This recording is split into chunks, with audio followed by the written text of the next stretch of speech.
casserole. So we are going to look at a sweet potato casserole. The difference between the sweet potato and the russet potato when you bake them is that the sweet potato almost turns to like a mush, a really, really super mashed potato. Because it is more sweet, it becomes a lot lighter and it has a really, really soft texture. So we use these to bake and then mix them in casseroles. Because it has a sweeter taste, we are going to complement it with a topping that's got a marshmallow with brown sugar topping. That is going to almost kind of make it a baked good, and you really get that sweetness as if we were, baking, sweet treats with, chocolate toppings, caramel toppings, marshmallows, etc. So it's a good balance between the heavy potato starch of the sweet potato and the sweetness of, everything that we're going to add to it. All right, so I have everything these spots. Everything was listed on the recipe. This recipe came from southernliving.com, so I just pulled it and I put the instructions as well as the ingredients on the front of the video. So before we did anything, we took the 2.5 pounds of sweet potatoes and we baked them in the oven at 400 degrees. Once they were done baking, we pulled them out, let them cool for a little more than 20 minutes. And you'll see in just a second how easy it is to take the skins off once they're cooled. And then we dropped the temperature of the oven to 350 degrees because we want it a little bit lower when we actually bake the casserole in a second. All right, so I already have the first 3 potatoes peeled and in this mixing bowl, so I'm going to show you the last 2.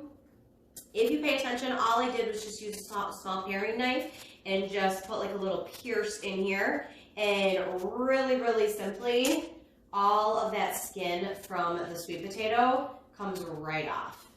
And really, depending on how delicate you are, all right, one done.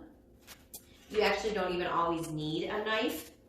Sometimes you do, sometimes you don't. I'll just kind of pinch the sides of it, and you'll see that it creates that air gap, and it separates super, super nice. Now, if you are eating sweet potatoes, the skin is really, really healthy for you. There's a ton of nutrients packed in there, but for this recipe, we want to take it out. All right, so we're going to take those potatoes and kind of separate them just a little bit. Now what we're going to do is we're going to mash them, and then we're going to combine the other ingredients that were designated for the filling. So there were 2 different lists of ingredients for this. There was the list for the sweet potato casserole filling and then for the topping. So any potato masher, or vegetable masher I should say, will work. All right, once we mash those, like I said, we're going to combine these different ingredients. So the specific measurements are listed in the front of the video. All right, and we are already done mashing. So I'm going to just kind of take those out. All right, make sure that I don't miss anything. All right, that's how fast and how easy it is to mash the sweet potatoes. Because like I said, it's really, really mushy. They're really, really soft to the texture. All right, so we are going to add in the milk. All right, I like to add in anything that's kind of liquidy first. And then we've got our eggs, our softened butter.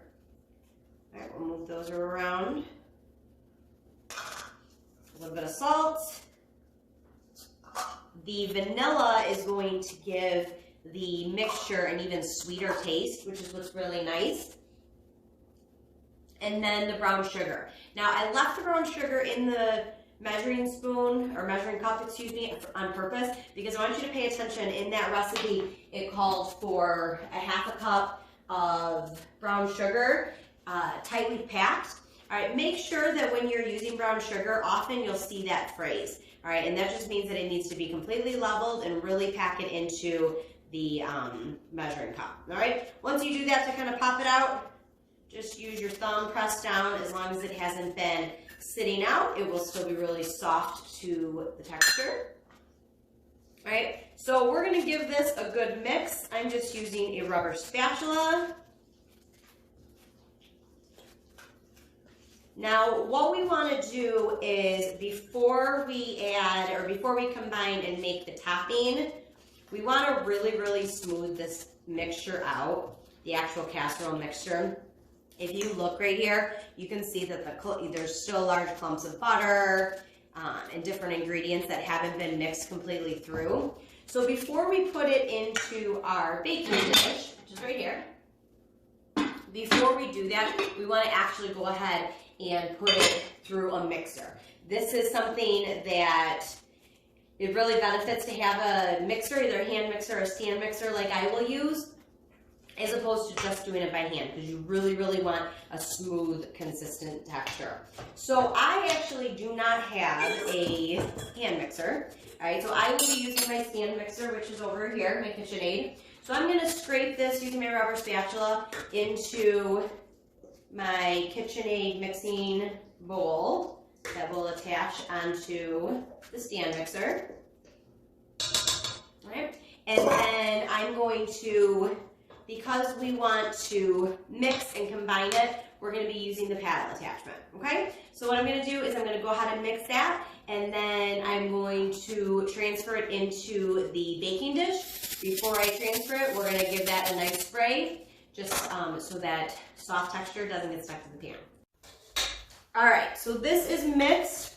Again, I use the paddle attachment. If you have a stand mixer, it's important to know which functions each of the different attachments does. So when you use the paddle attachment, that is like mixing something by hand. When we use the phrase kind of folding and we use a rubber spatula or a spoon, we fold it, we fold it, we fold it. That's the same idea as a flat paddle, okay? When you are using something like that, you want to create dough, either bread dough or pizza dough, that's when you use the swivelly hook, and it's called a dough hook. So there's different types of attachments, there's a lot more as well, but they all have different functions. So again, for what we were using the flat paddle attachment, and that is just to create that, you know, kind of mixing action, all right? But it really does a really nice job. Okay, so we are going to scrape using the rubber spatula, scrape our mixture into this pan here, or baking dish, I should say. And you want to make sure that you don't miss anything in the bowl, because this is really, really sweet and you don't want to miss any of the goodness. Okay. All right, so we're going to get this stuff out of the way just before we add our different toppings in. Okay, then you're just going to go ahead and spread this out. So you can see that all I'm doing is just spreading it out. This casserole dish is a little bit taller for this mixture, so it's not going to be all the way up to the sides. It's perfectly fine. It doesn't have to be. The more you learn to deal with recipes, you'll decide, you know, which different type of casserole dishes you like, or baking dishes, and it's also just what you have at your house.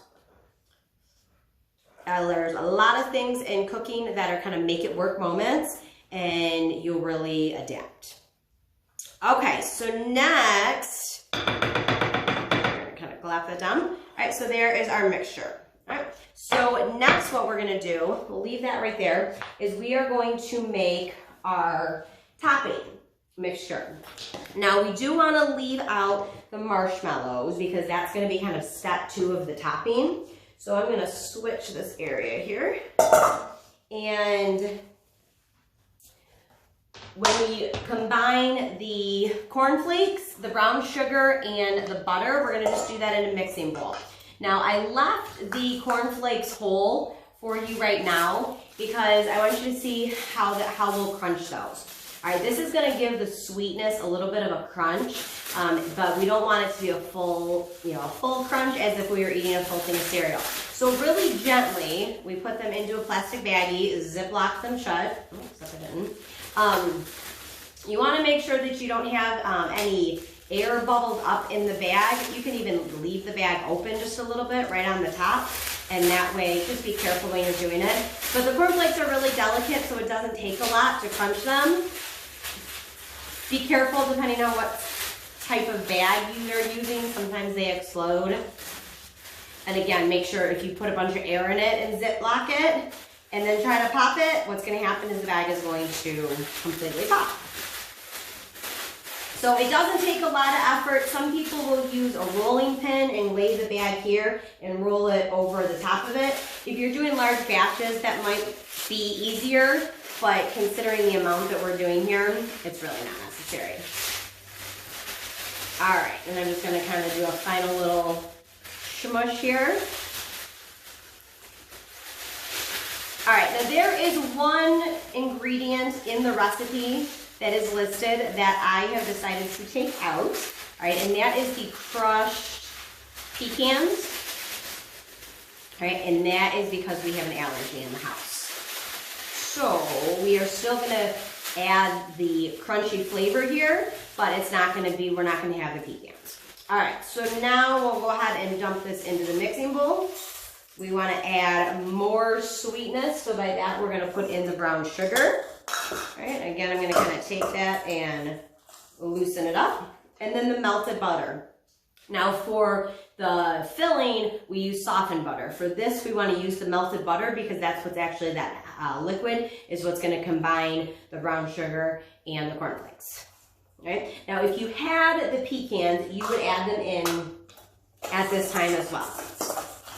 All right. So you're going to notice that this is not going to completely liquefy every piece of cornflake.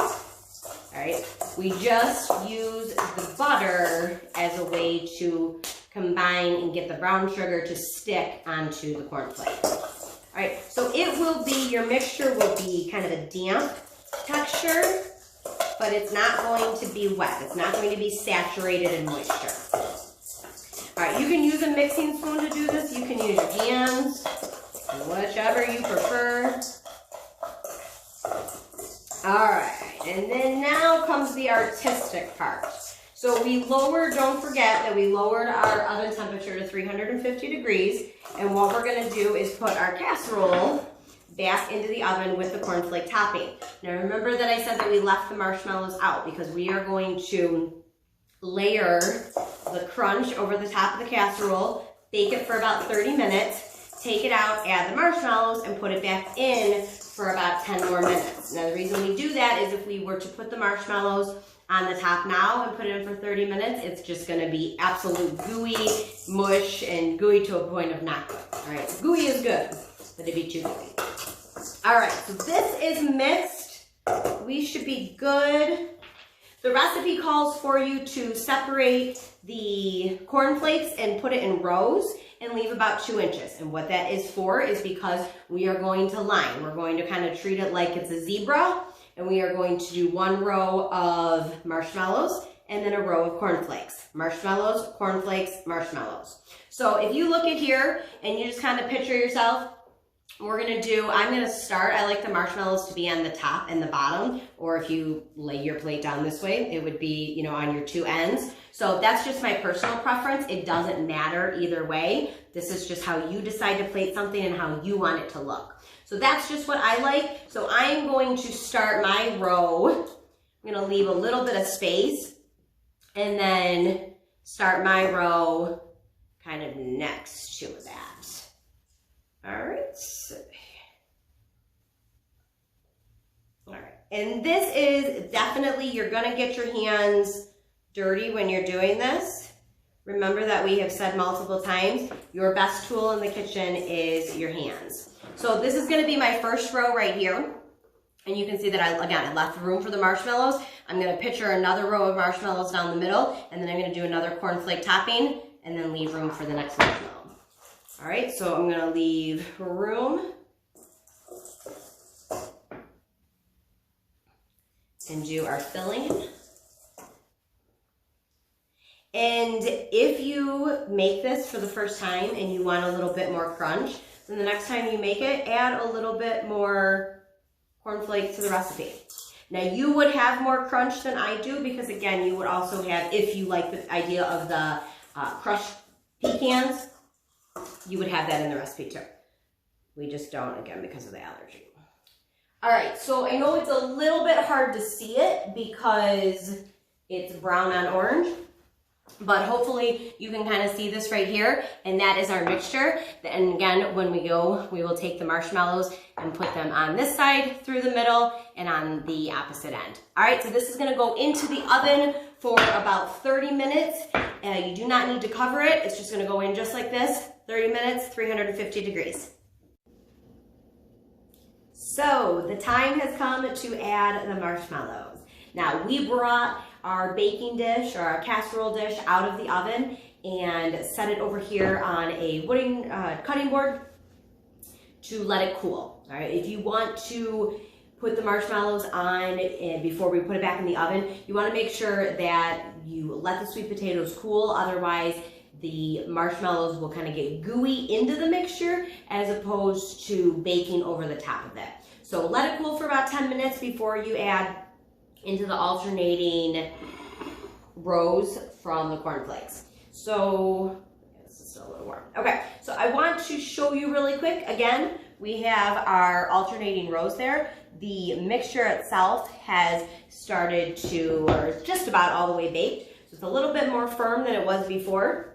So what we're gonna do is we are going to now fill in the different spaces. Actually, I need to shift this way. All right, so we are going to just plop marshmallows in. One of the good things about the marshmallows, because they're a little bit larger, you have a little bit more freedom. They really lay on top. So if one falls out of place, it's not hard to grab it and plop it down where you want it to go, which is a good thing. Be careful doing this step because your baking dish is going to be warm. Remember, it just came out of the oven. All right, and then we're gonna give those just a little bit of a pat down, and don't squish them into the mixture, but just make sure that they're stuck to it. So you wanna think about kind of like a little bit of glue and just make sure that it is nice and stuck. All right, so now we have our alternating rows, and they are going to look like this. We're going to put this back in the oven for another 10 minutes.